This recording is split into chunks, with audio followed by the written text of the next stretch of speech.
Ajaran yang telah tertanam di masyarakat itu terusik dengan tersebar dan tersiarnya ajaran Syekh Abdul Hamid Abulung yang menyatakan bahwa ajaran yang selama ini diberikan yaitu berupa tauhid dan syariat, hanyalah bagian luar atau ilmu kulit dari ilmu kesejatian atau hakikat, bukan ilmu yang sebenarnya. Karena mendengar semua itu, maka gemparlah masyarakat ketika itu, dan menjadi pembicaraan serta perdebatan dan perselisihan. Ajaran Sufi Syekh Abdul Hamid Abulung Al-Banjari adalah tidak ada wujud kecuali Allah, tidak ada Abdul Hamid kecuali Allah, dialah aku dan akulah dia.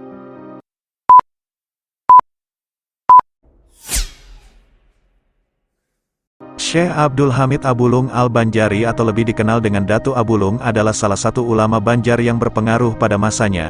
Ia adalah ulama yang pernah menggemparkan Kalimantan dengan paham wahdatul wujud. Ia dihukum mati oleh keputusan Sultan Tahmidillah, atas pertimbangan Syekh Muhammad Arsyad Al-Banjari yang waktu itu menjabat sebagai mufti besar. Dalam sejarah pemikiran keagamaan di Kalimantan Selatan, pada abad ke-18 tersebutlah tiga tokoh yang ternama dan masyhur di tengah-tengah masyarakat waktu itu yaitu Syekh Abdul Hamid, dikenal dengan Datu Abulung, Syekh Muhammad Arsyad Al-Banjari, dikenal dengan Datu Kalampayan.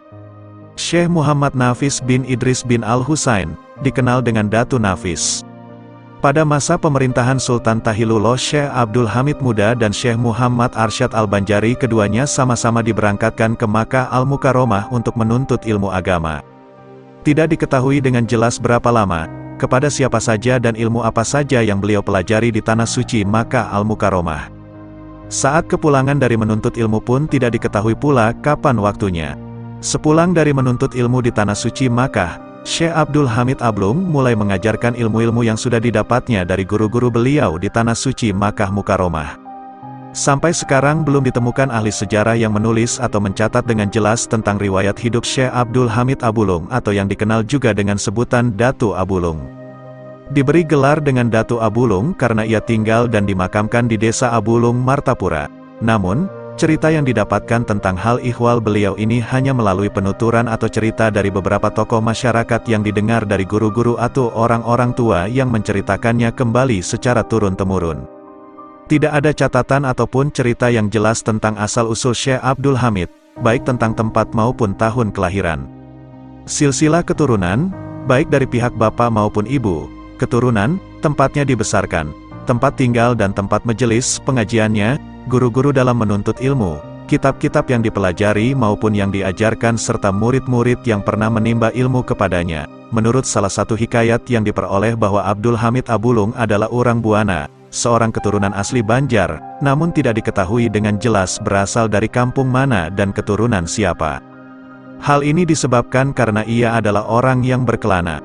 Konon dari kecil ia sudah meninggalkan kampung halaman dan orang tuanya untuk berkelana.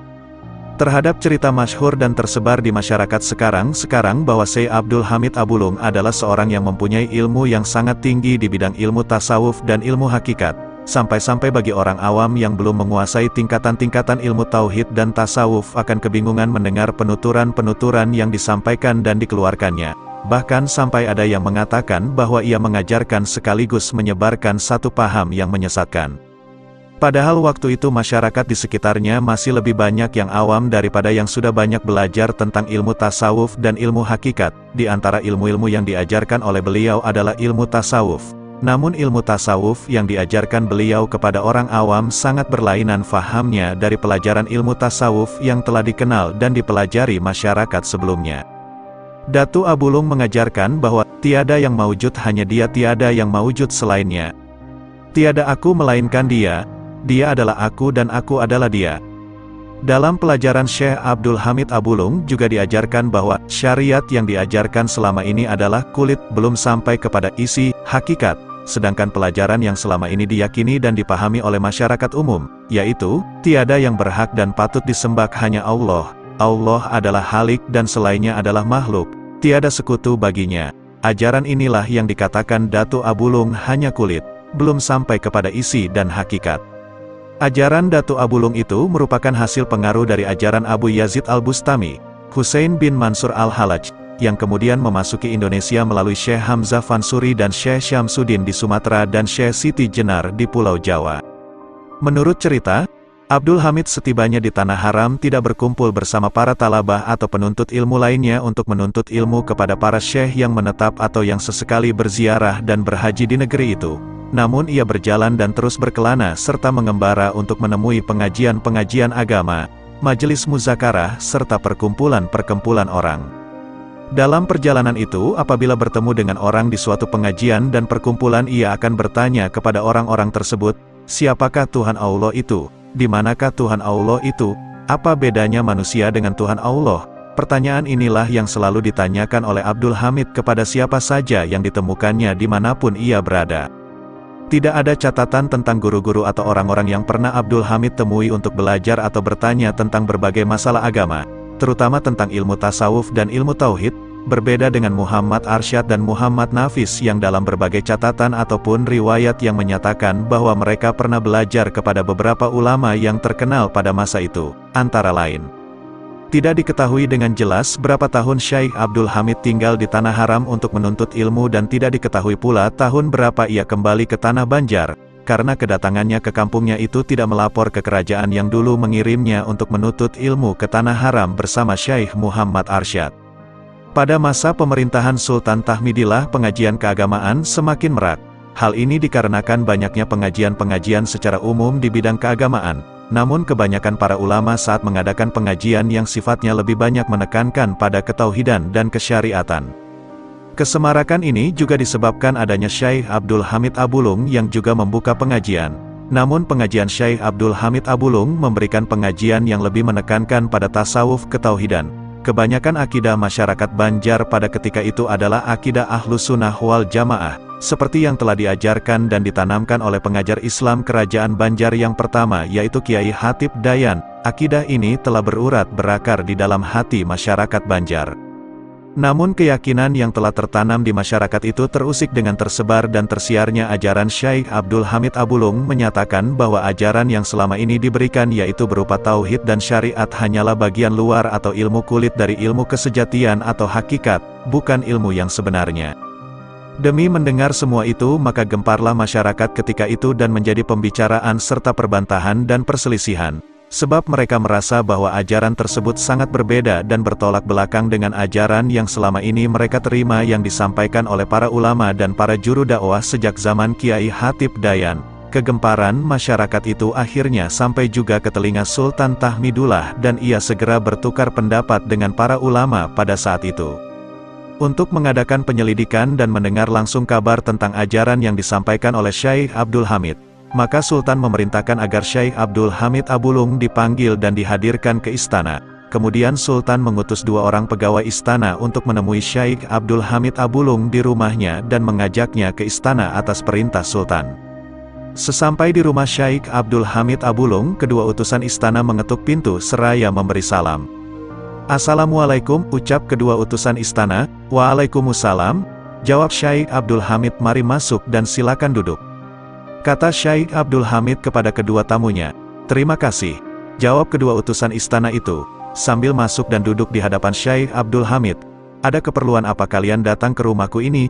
tanya Syekh Abdul Hamid. "Begini Tuan, kami berdua diutus ke rumah Tuan Syekh Abdul Hamid untuk mengundang Tuan agar dapat hadir di istana sekarang," kata kedua utusan Sultan menerangkan maksud kedatangan mereka itu. "Maaf saudara, di sini tidak ada Abdul Hamid. Di sini hanya ada Tuhan," jawab Syekh Abdul Hamid dengan mantap dan penuh wibawa. "Jadi bagaimana ini? Apa yang harus kami katakan kepada Sultan?" tanya kedua utusan tadi dengan perasaan bingung. "Katakan saja kepada Sultan bahwa di rumah ini tidak ada Abdul Hamid, yang ada hanya ada Tuhan," ucap Abdul Hamid. "Baiklah kalau begitu. Akan kami katakan kepada Sultan seperti apa yang Tuan sarankan," kata kedua orang utusan istana itu sambil beranjak keluar dari rumah Syekh Abdul Hamid.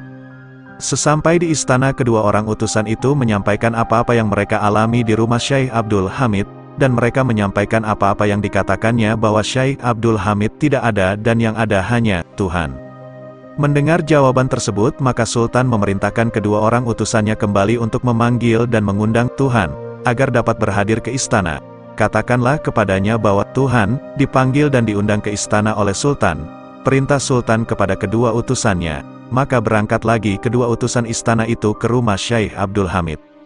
Sesampai kedua utusan tersebut di tempat tinggal Syekh Abdul Hamid, mereka kembali mengetuk pintu rumah Syekh Abdul Hamid. "Assalamualaikum," kedua utusan tersebut memberi salam. "Waalaikumsalam," terdengar jawaban Syekh Abdul Hamid. "Apakah ada keperluan lagi sehingga kalian berdua kembali lagi datang ke sini?" Lanjutnya, "Memang kami mempunyai keperluan yang amat sangat," sahut salah satu utusan. "Kami diperintahkan Sultan untuk memanggil Tuhan, dan mengundangnya datang ke istana," sambung utusan tadi. "Tuhan, tidak ada yang ada Abdul Hamid," jawab Syekh Abdul Hamid Abulung dengan tegas. Jawaban Syekh Abdul Hamid Abulung yang tegas tersebut membuat kedua utusan Sultan kebingungan dan kehilangan akal. Kali ini kedua utusan Sultan harus kembali kecewa karena gagal menghadirkan Syekh Abdul Hamid Abulung ke istana disebabkan jawabannya yang menyatakan bahwa Tuhan, tidak ada yang ada hanya Abdul Hamid. Dari jawaban tersebut timbullah masalah yang sangat pelik yang dihadapi Sultan. Sultan pun segera meminta pendapat para ulama. Setelah bertukar pendapat dengan Sultan, mendengar beberapa kesaksian dan meneliti serta menelaah beberapa kitab yang muktamad, akhirnya para ulama berkesimpulan bahwa ajaran yang disampaikan Syekh Abdul Hamid Abulung dapat menyesatkan keyakinan dan akidah masyarakat awam, dapat membawa kesyirikan dan merusak kehidupan keagamaan. Dan para ulama menyatakan bahwa kewajiban seorang pemimpin untuk menyelamatkan akidah rakyat yang dipimpinnya seperti yang terdapat dalam kitab Al-Ahkam Al-Sultaniyah karangan Imam Abu Hasan Ali Al-Mawardi. Oleh karena itu, disarankan kepada Sultan agar memberikan keputusan dan hukuman yang seadil-adilnya demi kemaslahatan masyarakat banyak. Setelah Sultan mengambil keputusan, maka diperintahkan utusan untuk memanggil Syekh Abdul Hamid Abulung dengan perintah dan pesan siapapun yang ada. Apakah Tuhan, ataukah Abdul Hamid yang ada itulah yang dipanggil untuk datang ke istana? Akhirnya Syekh Abdul Hamid mau berhadir ke istana untuk menemui Sultan. Sultan menerangkan maksudnya mengapa dia sampai memanggilnya ke istana. Dan juga mengatakan bahwa keputusan Sultan dari hasil musyawarah dengan para ulama adalah menyingkirkan atau membunuh Tuan Syekh Abdul Hamid Abulung. "Saya tidak akan mengubah keyakinan saya karena saya yakin seyakin-yakinnya bahwa apa yang saya ajarkan itu tidak sesat seperti yang disangka orang, karena kemungkinan besar mereka belum memahami dan belum mengerti dengan ilmu yang saya ajarkan saat ini," ucapnya dengan tegas. "Saya akan hadapi apapun resikonya atas apa yang saya lakukan dan saya yakini, dan saya tidak akan mundur setapak dan sejengkal pun walaupun berbagai ancaman dan hukuman yang akan ditimpakan kepada saya. Karena saya yakin makhluk apapun yang ada di dunia ini tidak akan memberi bekas kepada saya, baik api, tanah, air, dan makhluk lainnya," sambung Abdul Hamid dengan mantap. Akhirnya Abdul Hamid Abulung dimasukkan ke dalam keranjang yang terbuat dari besi yang sangat berat. Ukuran kerangkeng besi tersebut dibuat seukuran dengan tubuh, hanya cukup untuk berdiri. Kemudian bersama dengan kerangkeng itu Abdul Hamid Abulung dibenamkan ke dasar sungai di Lok Buntar, sekitar 15 km dari makamnya sekarang, yaitu di desa Sungai Batang Martapura. Tanpa diketahui orang, suatu keanehan terjadi. Apabila waktu subuh telah tiba, kurungan besi yang sangat berat itu muncul di permukaan air sungai dan Syekh Abdul Hamid melaksanakan kefarduan salat subuh di atas air dan keluar dari kurungan besi. Setelah selesai melakukan ibadahnya, beliau masuk kembali ke dalam kurungan besi itu dan kurungan besi yang berat tersebut perlahan tenggelam kembali ke dasar sungai. Demikian juga kurungan besi itu akan muncul ke permukaan air sungai apabila waktu salat fardu telah tiba dan apabila telah selesai melaksanakan kefarduannya serta ibadah yang lainnya, kurungan besi itu kembali tenggelam ke dasar sungai. Pada suatu malam hari menjelang waktu subuh, 10 orang pencari ikan menjala di sekitar sungai tempat Syekh Abdul Hamid Abulung ditenggelamkan. Pada saat asyik-asyiknya mereka mencari ikan, samara-samara mereka mendengar suara azan. Perlahan-lahan mereka mendekati sumber suara azan tersebut. Dari kejauhan mereka melihat keganjilan dan keanehan yang terjadi pada diri Syekh Abdul Hamid Abulung. Sejak melihat keganjilan tersebut, mereka mengangkat beliau menjadi guru mereka. Dari beliau mereka belajar berbagai ilmu pengetahuan agama Islam. Setelah direndam beberapa lama di air, Datu Abulung tidak juga mati. Bahkan terjadi peristiwa ajaib, yaitu bila tiba waktu salat, beliau keluar dari kurungan dan melakukan salat di atas air. Peristiwa ini terjadi berulang-ulang, maka Sultan memerintahkan punggawanya untuk mengangkat dan mengeluarkannya, kemudian membawanya ke istana untuk menemuinya. Namun sebelum Syekh Abdul Hamid Abulung datang ke istana, Sultan melakukan siasat untuk menjebaknya di perjalanan dengan meletakkan perangkap di tempat Syekh Abdul Hamid lewat. Kemudian Sultan memerintahkan punggawanya untuk membawa Syekh Abdul Hamid kembali ke istana. Saat Abdul Hamid melewati sebuah jalan, ia memijak sebuah lubang yang di atasnya ditutupi dedaunan. Maka melesetlah sebilah tombak tajam tersebut berhenti di udara dan jatuh ke tanah tepat di belakang tubuhnya tanpa diketahuinya. Tidak lama kemudian sampailah Syekh Abdul Hamid di hadapan Sultan di istana dan ia mengatakan bahwa ia tidak dapat dibinasakan dengan alat dan benda apapun. Tuan Syekh, sekarang aku sadar bahwa ilmu yang engkau miliki itu memang benar adanya dan orang yang mengatakan bahwa Tuan Syekh itu tidak mengerjakan salat itu juga tidak benar. Tetapi aku mohon pengertian Tuan Syekh untuk memahami keadaan masyarakat sekarang ini sebab mereka masih banyak yang belum mengerti tentang ilmu yang diajarkan Tuan Syekh sehingga mereka banyak yang menjadi sesat. Sedangkan ini semua adalah tanggung jawab saya sebagai Sultan di kerajaan Banjar ini. Ucap Sultan, kalau begitu baiklah dan mungkin juga ajalku sudah dekat, kata Syekh Abdul Hamid Abulung. Saya sebagai Sultan dan mewakili seluruh rakyat di sini mengucapkan maaf dan ampun serta terima kasih yang setinggi-tingginya atas pengertian Tuan Syekh Abdul Hamid atas semua ini, ucap Sultan.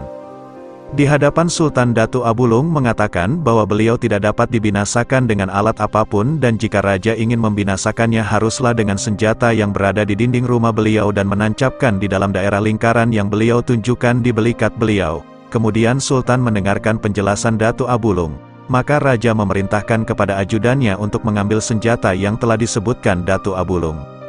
Setelah mendapatkan senjata tersebut, ajudannya menyerahkannya kepada Sultan. Sebelum senjata itu ditujukan ke tempat yang telah dikatakan oleh Datuk Abulung, beliau minta izin dulu untuk sholat sunnah 2 rakaat, dan permintaan itu dikabulkan oleh Sultan. Setelah Datuk Abulung salat 2 rakaat, senjata tersebut ditusukkan di tempat yang sudah beliau tunjukkan, maka memancarlah darah segar dari situ. Namun yang sangat aneh dan mengagumkan adalah bahwa dari ceceran darah segar tersebut bergerak perlahan-lahan dan membentuk sebuah tulisan. Tulisan tersebut secara perlahan-lahan pula menjadi sebuah kalimat, La ilaha illallah Muhammadur Rasulullah. Tidak ada Tuhan selain Allah dan Muhammad adalah utusan Allah. Sultan dan orang-orang yang menyaksikan kejadian tersebut tercengang serta terkagum-kagum sambil mengucapkan, Inna lillahi wa inna ilaihi rajiun. Dengan kejadian tersebut terbuktilah bahwasanya ajaran yang disebarkan oleh Datuk Abulung tidaklah sesat. Dengan kata lain, ajarnya sesuai saja dengan kaidah Islam. Akan tetapi ajaran tersebut sudah menduduki tahap yang paling tinggi yang apabila dipelajari oleh orang awam bisa-bisa terjadi kesalahpahaman atau sesat. Kemudian Sultan Tahmidullah II yang memerintah periode tahun 1761 sampai tahun 1801 membangun Masjid Jami Syekh Abdul Hamid Abulung sebagai bentuk penebusan dosa karena telah memerintahkan para algojo raja untuk mengeksekusi Datuk Abulung.